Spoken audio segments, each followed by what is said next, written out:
Hello, everybody. Welcome to week 3. Apologies that I have not been as hands-on as I'd like to have been. It's been a little bit of a crazy weekend with holidays and everything going on. I'm going to try to get a lot more stuff done this week and responses to people. I think I did respond to all the emails and most of the things on the message board. If I miss an email, please don't be afraid to resend it or even ask just to say, hey, you didn't answer my question. Like I said, don't be afraid to be a burden because you're not. So my video for this week, hopefully I can keep it short and sweet. I noticed in a lot of the mission statements that people said that they similar things about being used or being everything that God's called you to be, being an open vessel, what to be, just all that God has created you for. And a lot of times that's very vague. A lot of people, with different callings, maybe you're a pastor, maybe you're a worship leader, maybe you're a youth leader, things like that. But it led me to the Bible verse for this week is Matthew 25. I'm going to start in verse 34. I think I'm going to read up through 44. So again, this week, Matthew 25, 34 through 44. I'm pretty sure that's where I stopped this. And I'll read it. I'm reading out of the New Living. Then the king will say to those on his right, "Come, you who are blessed by my Father, inherit the kingdom prepared for you from the creation of the world. For I was hungry, and you fed me. I was thirsty, and you gave me a drink. I was a stranger, and you invited me into your home. I was naked, and you gave me clothing. I was sick, and you cared for me. I was in prison, and you visited me." Then these righteous ones will reply, "Lord, when did we ever see you hungry and feed you, or thirsty and give you something to drink, or a stranger and show you hospitality, or naked and give you clothing? When did we ever see you sick or in prison and visit you?" And the king will say, "I tell you the truth, when you did it to one of the least of these, my brothers and sisters, you were doing it to me." And of course, this concludes with the exact opposite. The king will turn to those on his left and say, away with you, you cursed ones, into the eternal fire prepared for the devil and his demons.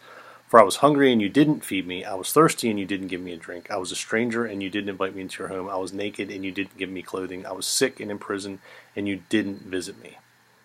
Then they will reply, "Lord, when did we ever see you hungry or thirsty or a stranger or naked or sick or in prison and not help you?" And he will answer, "I tell you the truth, when you refuse to help the least of these, my brothers and sisters, you are refusing to help me." And I apologize, I ended in verse 45. It was 45, not 44. And this has been on my heart a lot lately in life, going back for a while, is that when I look around the world, there's so many needs everywhere. When you open your eyes and walk around this world, if you have any kind of spiritual, guidance at all, you should see needs everywhere you look. And what I want to encourage you to do this week is, when we say we want to do that all God has called us to do, there's no better verse that can guide you than right there. When you see a need on any level for any person at any time, your first thought should be, how can I meet that need? And too often we're so quick to make an excuse that maybe you're not rich enough, you're not smart enough, you're not good with words, you're not bold enough, all those things. But I don't think Jesus, wants to hear the excuses. He just wants you to go and do what he did. That's love on people. And it breaks down there about people hungry and feed them, thirsty, give them something to drink, naked, give them clothes. If they feel unwelcome, welcome them in. I can give a personal, a little testimony on this. I always enjoy telling the story because it kind of re-encourages my faith from the situation. This is about 4 years ago in Ohio. I was in a hotel room actually, and I was listening to a service talking about. It might even have been about this, but I know it was talking about being a servant and really having that servant's heart. And it's one thing to go out and do it because it's the right thing to do. I better go out and do. But when you really have that servant's heart, you're looking for ways to do things. You're just waiting for an opportunity. And I started crying in my hotel room, and I was like, Lord, I want that heart. You can't force that. That has to be something that you really genuinely kind of just evolve into, I think. So I was really pleading for that. And I actually was on my way to World Harvest to go to the prayer center. I was going there at the time. And I got in my vehicle and I started heading to the church. I'm still crying. I'm still like pleading out. And I'm pulling up to an intersection there on Refugee Road to turn left to go to World Harvest. And across the intersection, I could see a car that was coming up towards that speedway that sits there in that corner. And the car was, it's hard to describe, but like it was doing this herky-jerky, like stop, go, stop, go, stop, go. It just looked like something was really messed up. And I thought, okay, like they're not braking. It looks just totally awkward. And they kind of just, I don't know what word to use, drifted around the corner and just kind of pulled into the speedway right to the entrance and kind of pulled off and stopped. And so I just thought, I'm going to go over there and make sure that it just looked weird. Like, are they okay? And is something wrong with the car? I'm not a car guru by any means, but I thought at least I could see if there was something, I could do. And so I pull in and I start walking up and I could see it was an older lady. And she had rolled down her window and I just said, is everything okay? And she said, my emergency brake is stuck and I just don't know how it got stuck or I don't know what to do. And literally all I had to do was reach down and unhook or release it, pulling the thing, boom, released it. Somehow she stuck her foot on it and got it, locked in, and it was like, of course her car was dragging, and all I did was release it, and she was so happy and so thankful. And it literally took me 10 seconds to pull in there, look in her car, see it, boom, and get back in mine and head down the road. And what's weird is it didn't even hit me for another minute. I'm driving and all of a sudden it was like, the Lord saying, okay, like you say you wanted that heart, that's a good first step. And I was like, wow. I easily could have said, well, she's at a gas station, or a speedway, she could find help, or it didn't look that bad, or like I'm running late. I easily could have made any excuse in the world, and here it turned out to be the simplest thing. So here's my thing for you for this week, and I'll put it in the discussion post. But I challenge you this week to take an opportunity to fulfill something that flows with this verse.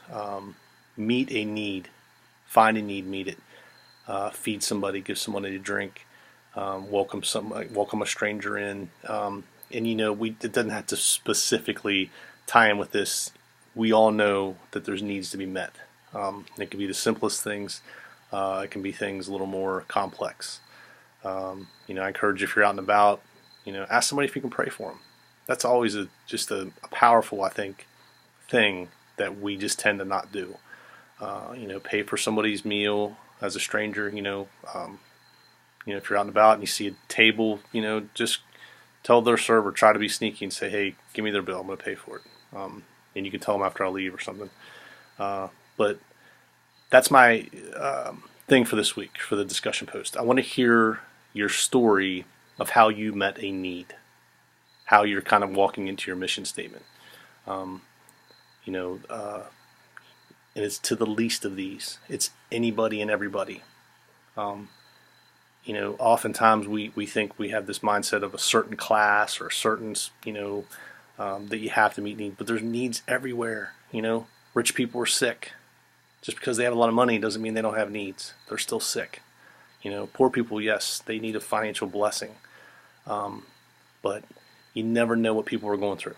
I could tell another story about how we were at Roosters and we asked our server if she needed any prayer, and it led to her sitting down at our table towards the end of the night for like half an hour, and she was crying, telling us how her boyfriend was a state police officer, and every night he left, she was scared to death because she was just worried something bad was going to happen, and they were trying to find a church, and it was awesome. I mean, it was like really powerful, and it just started with us simply saying, is there anything we can pray with you for? Any prayer requests?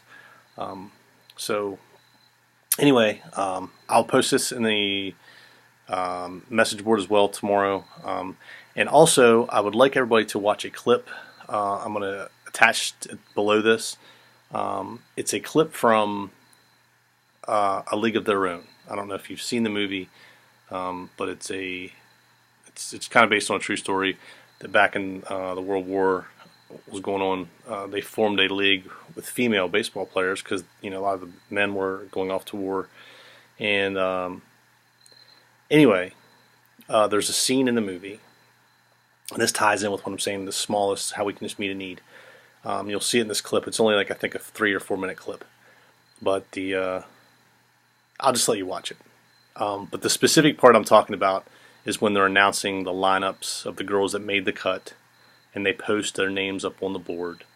And there's a lady that is just standing there by herself, and the guy that's kind of in charge says, "Hey, I don't know what you're doing, but if you're made a cut, here, come join your team. If you're not, you got to go. You're cut. Sorry." And she just continues to stand there. And the guy's kind of short with her, and he says, "Hey, if you got cut, I'm sorry, but you got to go."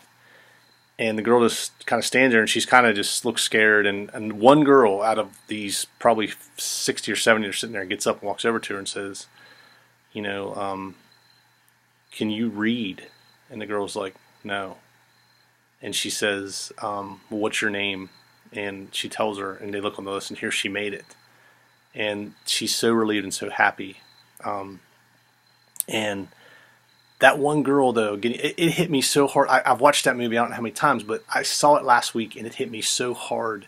Just that one girl meeting that need. She just saw a girl that was like, and she was scared. She didn't know what to do. She was embarrassed. She didn't want to say anything. And she walked up there humbly, one-on-one, and helped her out. And it just leads to this great big, relief and joy and clapping. But I've attached that clip, so I would like you to watch it and enjoy it. And that's just an example of what I'm talking about. Find a need this week, meet it, and then in the discussion post this week, please tell us what you did. And obviously, I know sometimes this can be a little lengthy, and that's okay. The discussion board, you don't have to limit it. You don't have to only put 10 words or, one sentence or two. It can be a story. That's what this class is for. And I think it'll encourage each and every one of us of what your act is, and maybe push each other to kind of, to do the same thing. And just, I think it'd be awesome to share these things. So find a need, meet it, and then get on the discussion post. Tell us about the need, what you met, how you did it. It doesn't have to be in awesome detail. It can be, brief. But again, don't worry that it's too long, because I think we all are going to enjoy this. Okay, it's a powerful thing to do. So I hope everybody's having a good semester. And like I said, I'm trying to be more hands-on this week. I got some free time, so hopefully I can respond personally to some things on the discussion posts and some emails. So hope everybody had a great Labor Day, and I'll talk to you soon.